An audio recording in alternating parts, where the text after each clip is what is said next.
In ancient times, Ares, the Greek god of war, was feared and respected for his ferocity on the battlefield.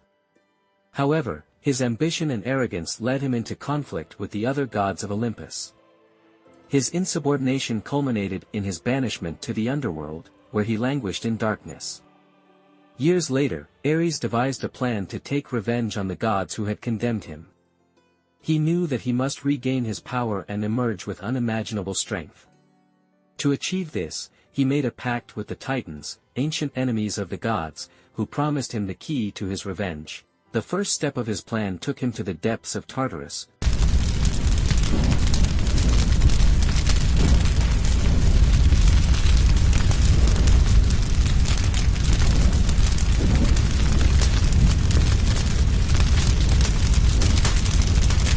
where he summoned Echidna, the mother of monsters, to help him sire a unique creature, a fire dragon named Pyroclastos.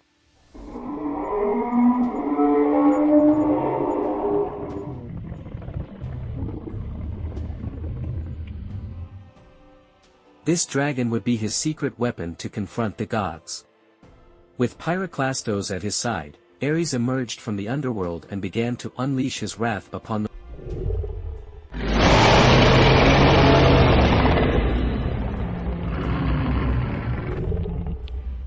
mortal world. Wars broke out in the corner of the earth, and humanity suffered as Ares extended his dominion.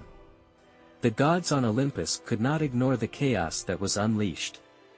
Athena, goddess of wisdom and strategy, gathered the other gods and warned them of the resurgence of Ares and his new ally. Together, they decided to confront the god of war and end his reign of terror. The battle between Ares and the gods was legendary.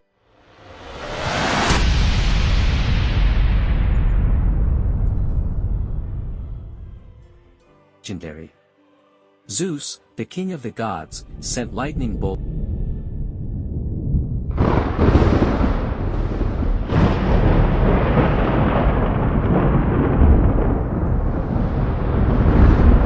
from the sky, while Poseidon shook the ocean.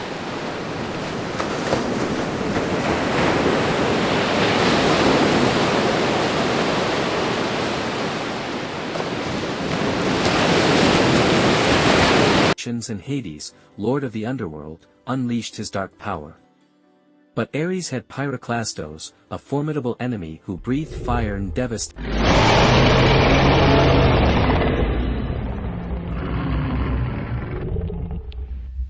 the gods. The battle was an epic confrontation between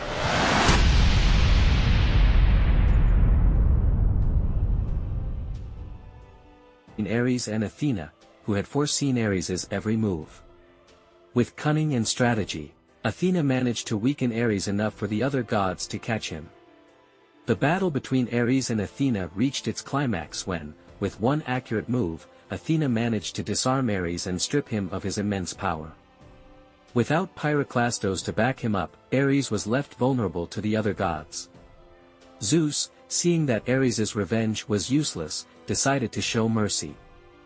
Instead of destroying Ares, he condemned him to perpetual exile on a remote island, far from gods and mortals. Ares, deprived of his power and humiliated by him, was far from surrendering. Meanwhile, the gods decided to imprison Pyroclastos on Mount Etna, where he would remain in the custody of Hephaestus, the god of fire and the forge.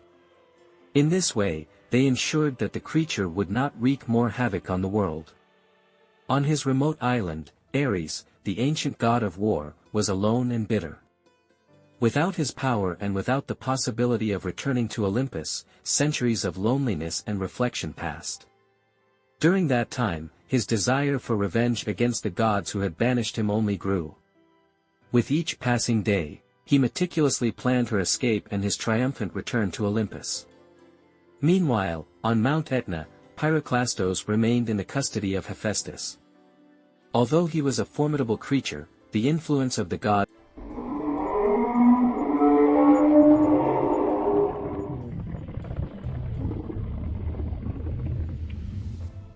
failed to completely calm his destructive nature. Secretly, Ares communicated with Pyroclastos, fueling his resentment and desire to be free of him.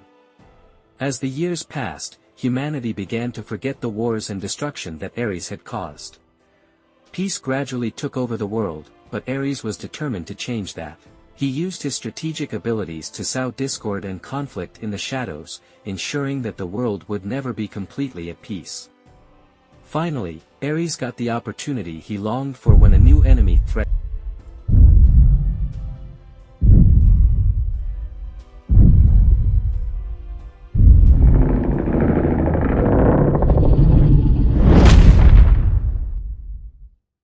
the gods.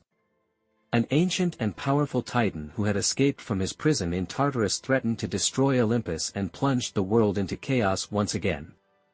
Ares volunteered to help the titan in his fight against the gods, hiding his true intentions. Along with the gods, Ares demonstrated his apparent loyalty, but secretly plotted to betray them at the opportune moment. Using his knowledge of war and his experience on the battlefield, he strategically contributed to the titan's fight. This time, Ares was fighting not for peace, but for destruction. The gods, although skeptical at first, began to trust Ares again. Zeus, confident in Ares's apparent transformation, did not see the coming betrayal coming. When Ares revealed his true intention to help the Titan, the battle became even more epic and destructive. Ares'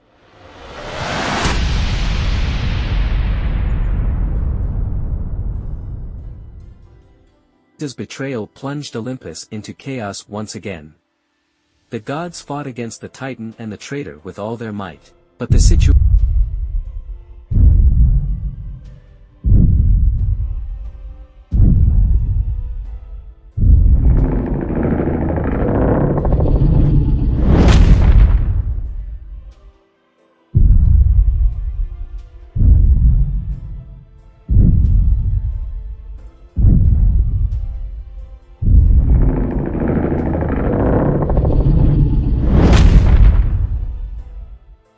situation seemed hopeless. The battle reached its climax when, in an act of desperation, Athena sacrificed her own life to defeat the Titan and contain Ares. With the sacrifice of Athena, the gods managed to defeat Ares, but they could not stop his escape. Taking advantage of the confusion and chaos, Ares broke free of his confinement and fled into the shadows of the mortal world, vowing to continue his vengeance until his dying breath. The world, once again in crisis, would remember the story of Ares as a reminder of the dangers of excessive ambition and betrayal. On Olympus, the wound caused by Ares's betrayal and the loss of Athena would serve as an indelible scar in the memory of the gods.